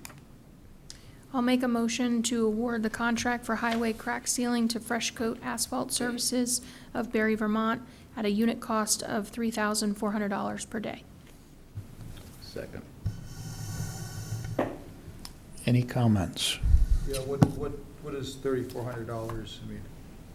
I mean, how many days typically are there? What's the productivity rate? I think he budgeted 5 I as think, yeah, I think the budget has a 5 days worth in Okay. it. And so it was, well, the number of days depends on what the unit cost per day is, but Correct. I think he was probably using, I think there's 20,000 in the budget, so. Okay. And I remember him saying going with this company would allow a whole extra day's worth over what we had paid previously, or something to that effect, that there were some savings. He was thinking about it in terms of days. Maybe I'm not explaining. So I guess I'm going back to then, and I'm going to assume that based on past experience and the productivity rates of these crews per day, that's adequate for the average year. Yeah, historically, there's been attempts to try to, when you're going to do certain roads, to try to measure how many lineal feet of cracks and how productive a crew can be, and it's Something tells me that wasn't working for us. it's really impossible. And so everybody's kind of gotten used to this. Let's go at so much a day, and you just get at it. And of course, towns, part of this is to make sure they're moving. And the company we've been using in the past, they do push it pretty well, and so hasn't been an issue.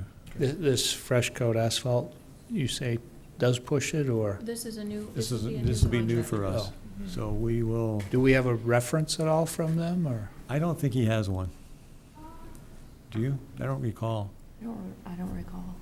I thought he had references for everything that we reviewed. Yeah, I don't. I thought it was all part of the bid package for everything that we talked about the other day. He had references. Yeah, I'm not certain. He did say I that could- they intend to be out there and They'll have keeping to- an eye on. yeah, they'll have to watch 'em I mean, closely. I think his thinking was the low bidding was enough that it added they were saving enough for a whole day. And so his plan was to go with them, keep an eye on it, and if they're terrible, then we'll know for next go-around. A whole day, it really kind of depends on your productivity rate. You can have somebody who can do 4 days in the same amount of time as somebody else in Right, 5. it's But true. not. But that's something, again, they're professionals to monitor in situations, so It I'm also fine with depends, that. Like Right. I'm Dan fine with said, that. on the road, I Oh, mean, yeah, I'm fine with that. it depends on how bad the road is, so. If it's a newer pavement, you're probably gonna make way more progress than an older Mhm. pavement, so. The notes from the infrastructure committees said that he hadn't checked, but they've been around for 5 years. Okay. Okay. So the word would, if they were really bad, the word would be on the street. They'd be gone by now, I would think. Yeah. Yeah, But they did provide references, maybe is yeah, what. I'm not certain. Anyway. Yeah. Okay. Any other questions? All in favor of the motion signify by saying aye. Aye. Those opposed? Okay. Last item is the award for purchase of a tandem axle dump truck and the body build that would go on that truck. So there's two parts of this.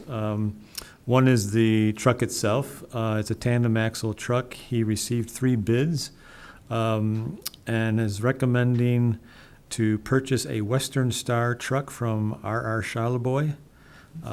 Their proposal was $10,360. So we would need to approve that first, and then we'll go on to the body build.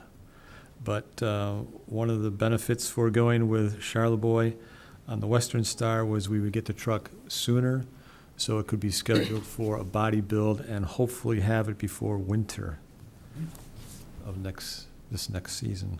And that it was also not the low bidder. It was the second to lowest bidder, but the timing. the timing of it was more critical, and the costs of repair, if we had to start another season with the existing truck, probably would far outweigh the difference in the bid, so.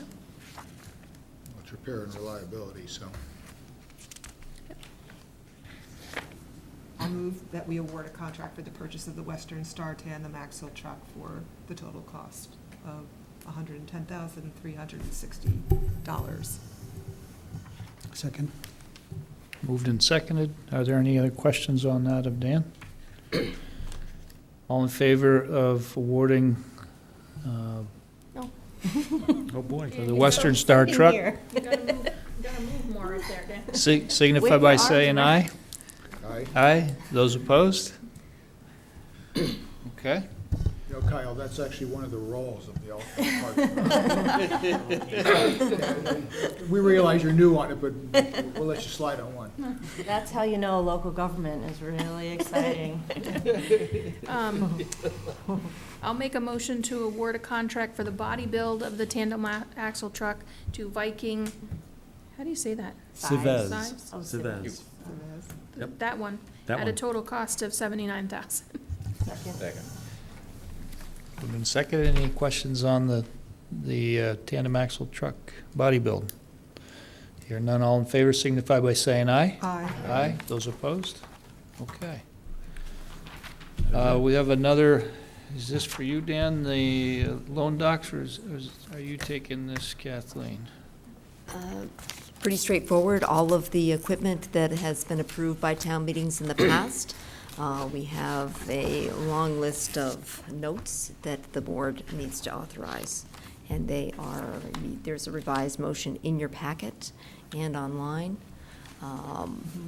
One of the, number 2 on the list was for a trailer, which was purchased in cash by the water department. And then the last item on your list, number 7, we're going to be borrowing a lesser amount because there was cash available in the water and wastewater funds for their share of this piece of equipment. And I'm sorry, I thought we just bought a hot box. We did. Yep. We did. Yep. This is another hot box. This is the same hot box. This is just financing This is for it. financing it. We approved it. We don't actually Right. have it yet. No.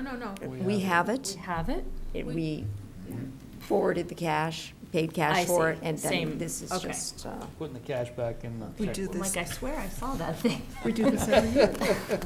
So then what are the numbers, guys? We do this every year. okay, so I'll pull up the Are these revised. numbers, the 14688, accurate? It's kind of, Oh, Yeah, okay. yeah, Yeah, okay. no, yeah. Oh, I see, Now I I'm see, getting yeah, I it. see. There- are we awake? I think this is the most up to date. this So, is- so if you take it out of your packet that was in the folder by you, if I can use those amended motions, and let's go, we need to go through them one at a time, so, Yeah, we have to do that. Okay, well, first one? Why can't we do it like committee assignments where we just go like, I'll I start think we this. should start down. I'll start this one, or you start the first one. Okay. Go in a row. I'll make a motion that the board authorize the town of Middlebury to borrow $32,394 from National Bank of Middlebury to fund the purchase of a 2018 Dodge charger as approved by the voters at town meeting on February 29, 2016. I'll second. All in favor signify by saying aye. Aye. Okay, I move the board authorize the town of Middlebury to borrow $40,719 from National Bank of Middlebury to fund the purchase of a 2018 Ford Explorer as approved by the voters at town meeting on March 6, 2017. Second. Second. All in favor signify by saying aye. Aye. Aye. All right, I move the board authorize the town of Middlebury to borrow $38,000, oh wait, is that right? Yeah. Yes, $38,139.00 from the National Bank of Middlebury to fund the purchase of a 2018 Dodge Chargers approved by the voters of the town meeting, at town meeting on March 6, 2017. Second. All in favor signify by saying aye. Aye. Aye. I move that the board authorize the town of Middlebury to borrow $14,688 from the National Bank of Middlebury to fund the purchase of a 2018 Falcon Hot Box as approved by the voters at town meeting on March 5th, 2018. Second. All in favor signify by saying aye. Aye. Want me to read it? I move that the board authorize the town of Middlebury to borrow $31,435 from National Bank of Middlebury to fund the purchase of a 2019 Dodge Charger as approved by the voters at town meeting on March 5th, 2018. Second. All in favor signify by saying aye. Aye. Aye. And I move that the board authorize the town of Middlebury to borrow $22,384.50 from the National Bank of Middlebury to fund the purchase of a 2019 track loader as approved by the voters at town meeting on March 5th, 2018. Second. All in favor signify by saying aye. Aye. Okay. Okay, we did it. And we have to sign all those, right? Signature places. Okay. So next on the agenda is a recommendation to amend the capitalization policy by increasing fixed asset capitalization thresholds as recommended by town auditors. And Jackie Sullivan has made, our accounting services manager has provided some background information. She's requesting the select board support to amend the town's capitalization policy by raising the dollar thresholds for capitalizing various fixed assets. In her memo to the board, she explains that while raising the thresholds will not affect the town's purchasing policy, it will reduce the amount of staff time required to record assets and maintain the fixed asset schedule and simplify to some degree the audit process itself. Proposed capitalization policy with revised thresholds and the town's current policy that was approved in 2013 were included in our packet for reference.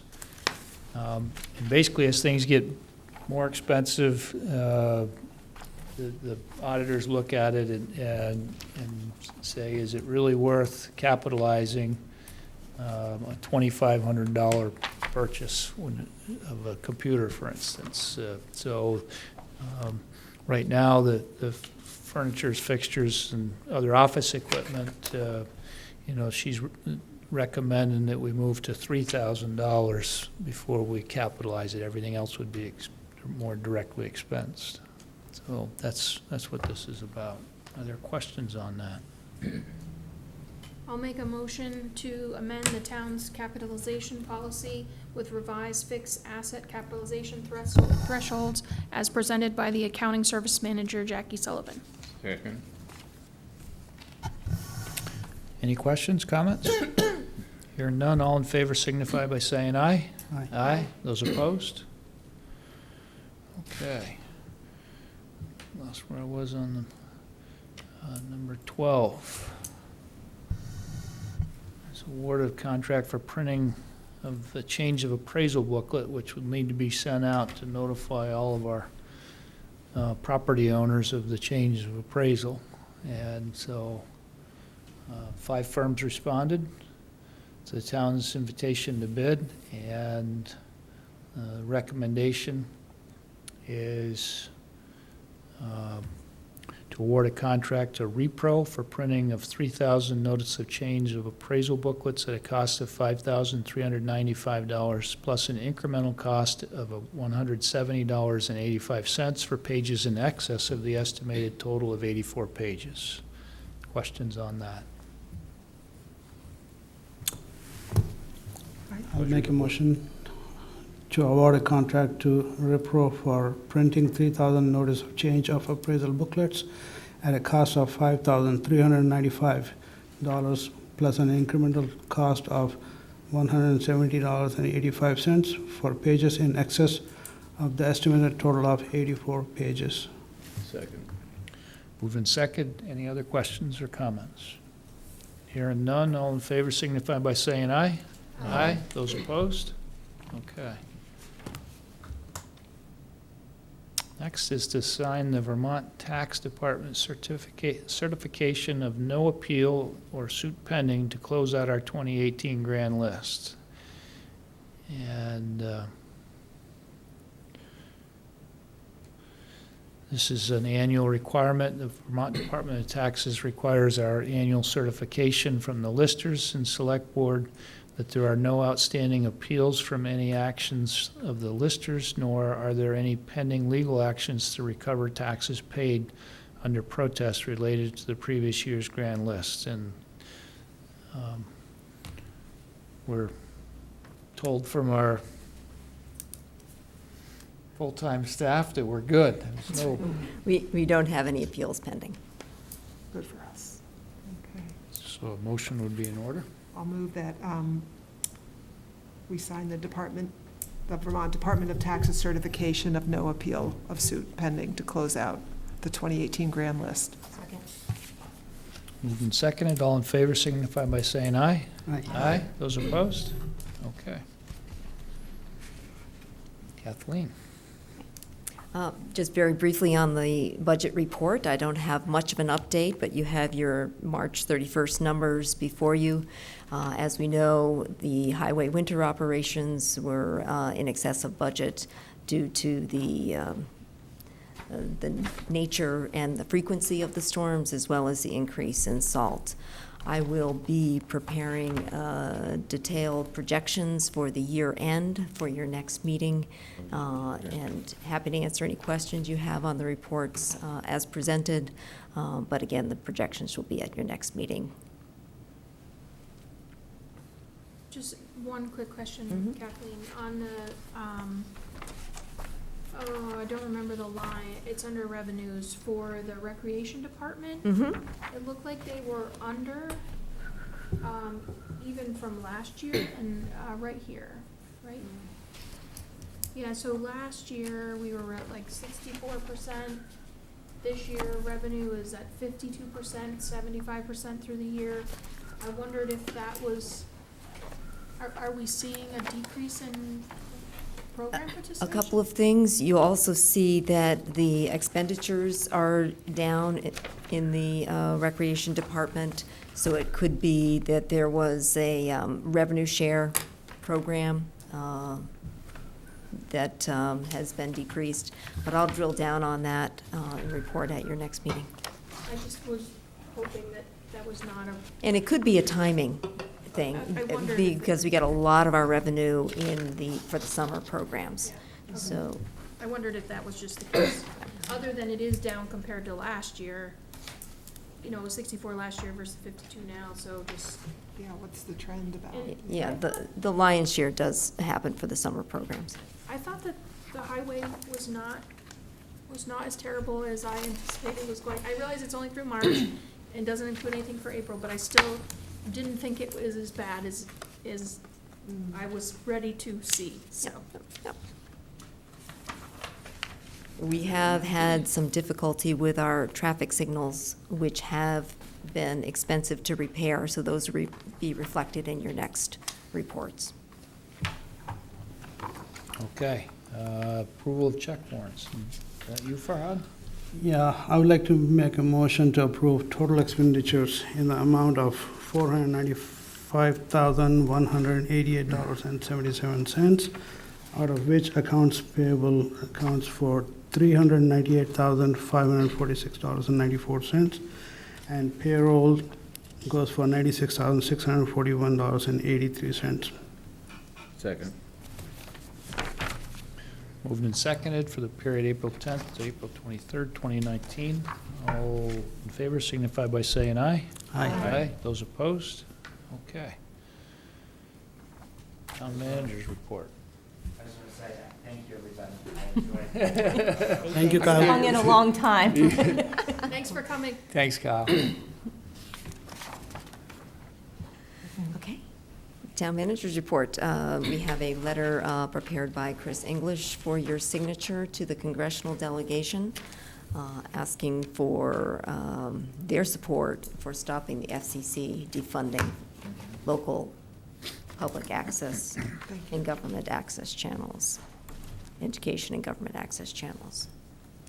You also have in your packet an update from Michelle Boomhauer on the Route 7 and Exchange Street intersection.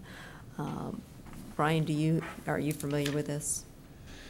A little bit. It's the way that they go through it's working its way. Basically, what she's trying to say is it's working its way up through the prioritization process, and that there are priority projects that are in some phase of either being designed or maybe are all fully designed but are not funded, and some of those that are funded that aren't complete. As those fall off, there'll be room for additional ones in that to bump up, but that it is in the priority list, and that between the Regional Planning Commission and the state, that as it elevates in priority, it's a long way, it's kind of a way around for me to understand that it has not moved since we last checked on it. So in terms of where it's at, so it must be in a line of projects. So if nothing falls off, how long does this take to? There's no foreseeable timeline at this point. It's sitting on a list. I've seen projects, we used to do this with the Army, and some projects might be on the 7-year plan for 10 years and still not be planned and funded. And so I think that once our bridge project is done, we need to double down and see if we can get it moved into an active project. I would just add that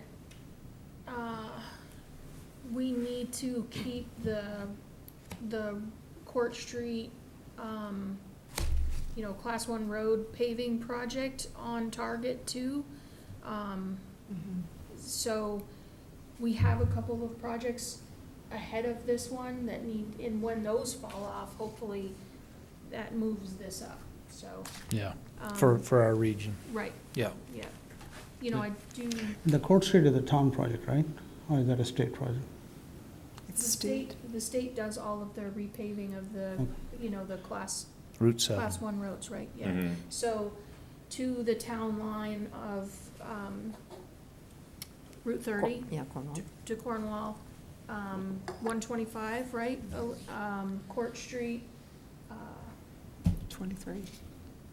23, Weber, does they do? That's yeah. Weber Street. Yep. So that's all scheduled for 2021 right now, so. So if I recall correctly, and one of the things that really got us a few years back, bringing Route 7 Exchange Street up again, was the potential impact of Act 250.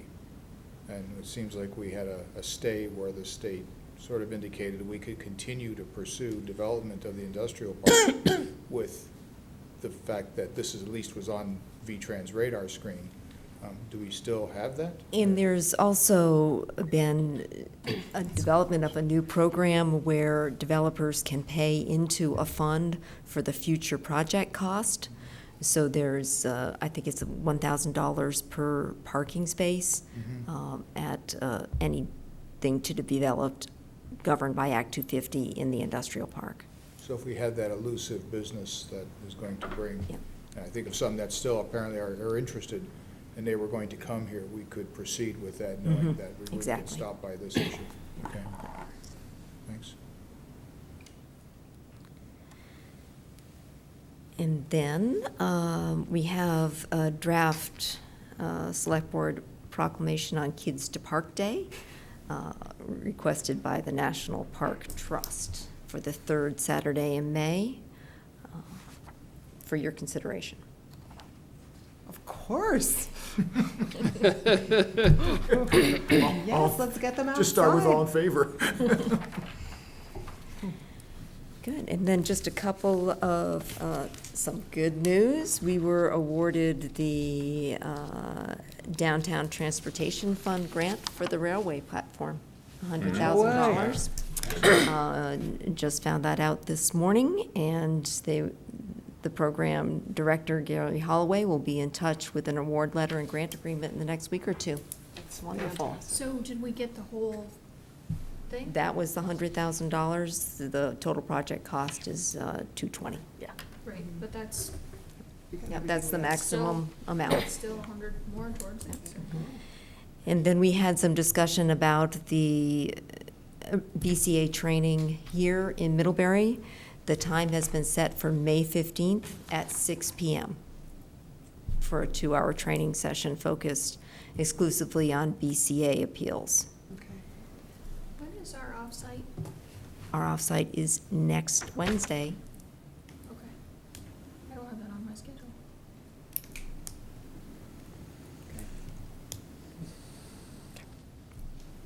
Next And that's it for me. Wednesday Next evening, Wednesday. right? What time next And is Wednesday? that here? Did we decide 5:30? 5:30 or 6? Which would, what works? What works for everyone? I think we decided on the earlier. 5:30 is what we decided Okay. upon Yeah, at the time. yeah, which is still okay. I can do 5, I mean, Okay. Is that May 1st? Yes, please. May 1st, yes. I said yes I hope if before. I and get then- on there right. Oh, I do have it on my schedule. When's the, so the tax abatement is that Monday? Is May 15th, which is a Wednesday. No, I'm sorry, there's a tax abatement hearing Okay. of the Board of Civil Authority on Monday, 29th, on the 29th. yeah. And then Wednesday is our retreat, so we're here for that? Mhm. Okay. Anything else, Kathleen? That's it. All right, board member concerns. Farhad?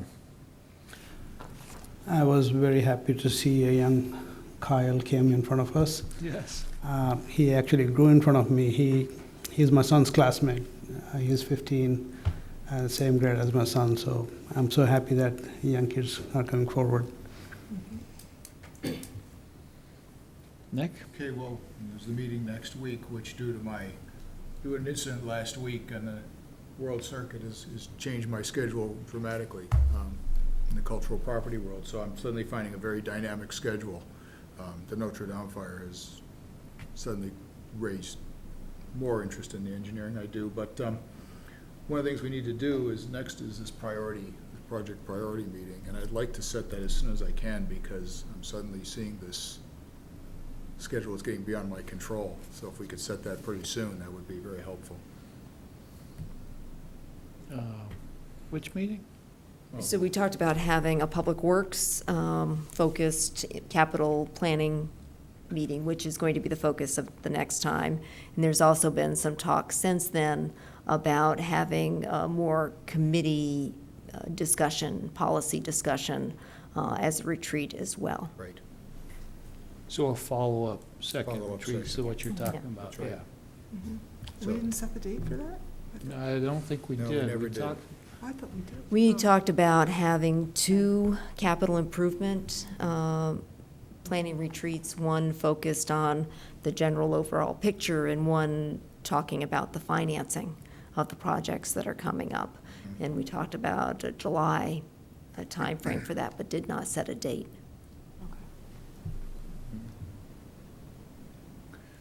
Want to propose a date, Kathleen? Nick, what are you thinking? Are you scheduling out into June? I'm scheduling into July already, Kathleen. Okay. I guess avoiding the, let me think here, the week of the 14th. So I'm thinking if we could do it maybe July 8th, if we have a possibility, July 29th. So those are the two the Mondays of the Select Board week, or the Select Board week. Okay. I don't know if we'd want to have two in a row, but I'm looking at the intermediate weeks being already. So July 8th, Nick, did you say? That's one of them that's open right Okay. now, Kathleen, and actually the schedule has just been dynamic, crazy the last couple of So days. does July 8 work for people? Perhaps we could combine the committee policy discussion with the capital financing one and make it about an hour apiece. I would sure appreciate that, but if not, I mean, that's fine, but. As long as I can make the second act of Festival on the Green. Okay, We can do so that. you want to do something at No, it's 5:30 to 7:30 or 5 to 7? Yeah, 5:30. Okay. So we're doing 5:30 on the 8th? Good, thank you. Nick, you're gonna owe Nan a little bouquet of flowers for, 2 nights in a row? what's that?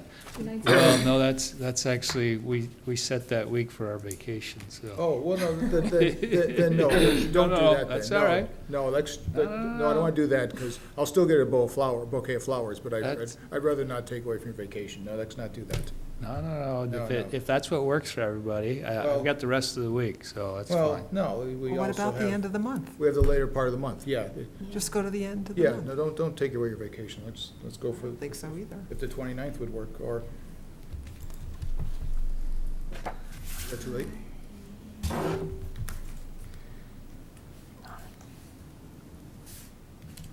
I bet. So my only thought is if we're not, are we okay, Kathleen, timing-wise? That late, if we did want to move towards a bond vote on some of these infrastructure projects for November, does July give us enough time if we wait Yeah, till yeah. the end of there to? We would have to have the warning posted for a month. Okay, And then we'd like to do a lot of public outreach, of course, before we go to the warning. So as long as we knew by early September, okay. we would be in good shape. So the timing would still work okay for that, So, if we wanted to go that. I think we need to do it sooner. How about, let me throw another one out that July I know 8th. is open. How about the 17th of June? Of June? Okay. 17th or 18th? 18th. That's the first day of summer vacation. The kids are out that week. The They're school, supposed to be. school ends on the 14th. How many snow days did they have? I don't know, but they've declared the last day of school as the 14th. Oh, they already have. Regardless? Yes. Okay. That's what I've heard, is that. Okay. No, I thought that was the That's tentative been, date, but my understanding is it's been officially announced So that the that last day of looks- school is the 14th. that looks good. So, I could do that. The 17th or the 18th? The 17th. 17th? Is that the Monday? Yep. This Monday. I like the idea of getting it in sooner rather than later. That's why I'm happy to come in if need to in the beginning of July, because if we're gonna talk about priorities and things, I mean, it really holds us up on some of our other major decisions. 17th is perfect. I appreciate 5:30? I appreciate nailing this down now, because it's. June a lot of things 17th looking at 5:30? Okay?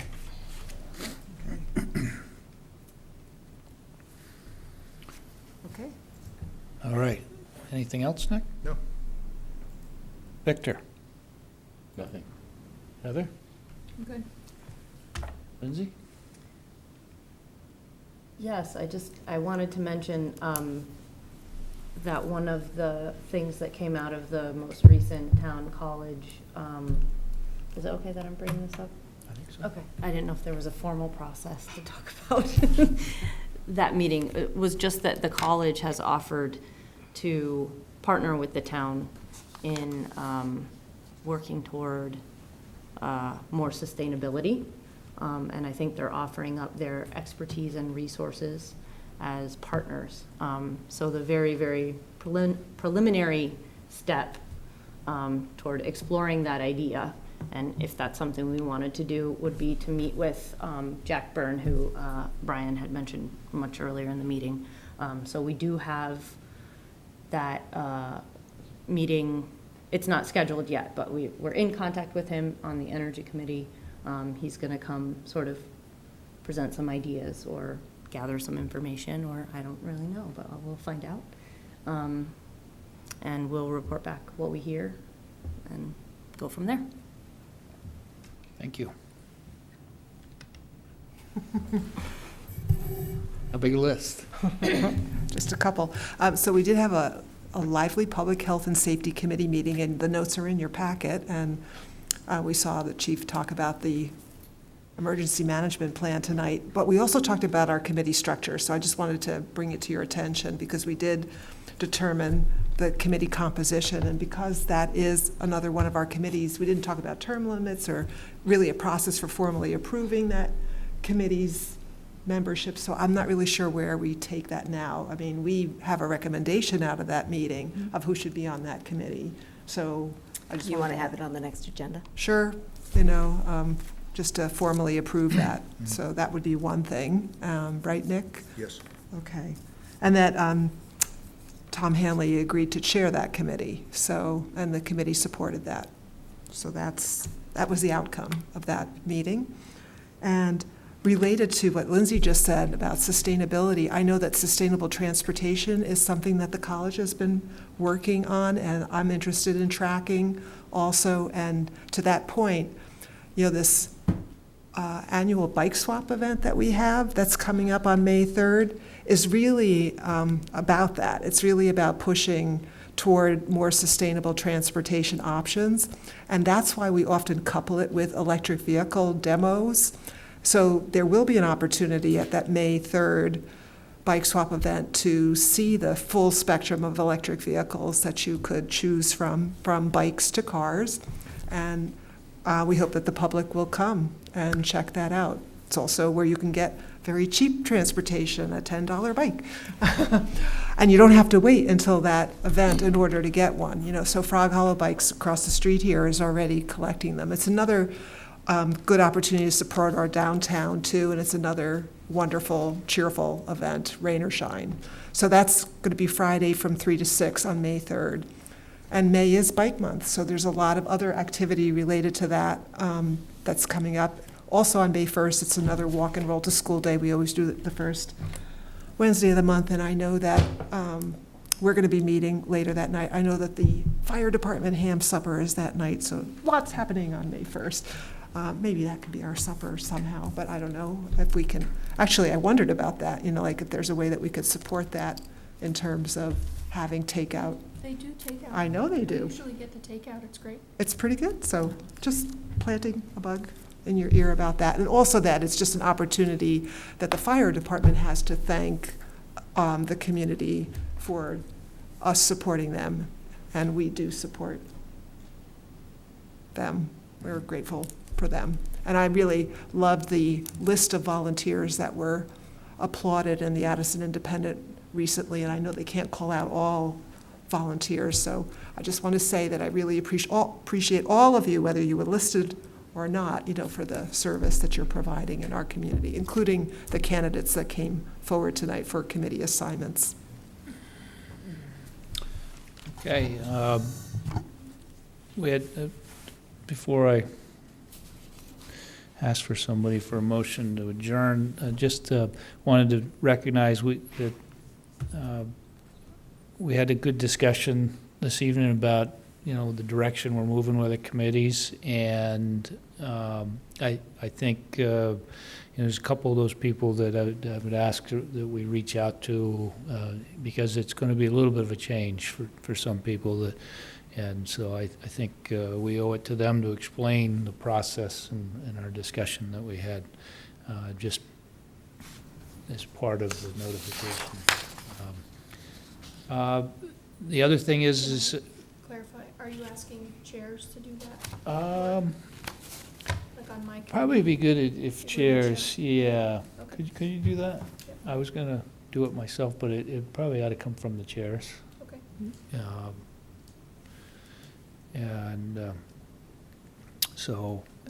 And then the other thing is we talked a little bit about this charter. I did a little bit of research on the computer, and like Montpelier's ordinance had to be approved by charter change. They used the November vote as an opportunity to have a townwide, during the election, to have a townwide vote, and it was a charter change. So it's something we can look into, but just for edification of what we were discussing earlier. So I do think, from my understanding, it does require a charter change. So looking for a motion to adjourn. I'm sorry, I'm 5 minutes late here. Move. And a second, all in favor signify by saying aye. Aye. Those opposed? All right, thank you. Can you imagine if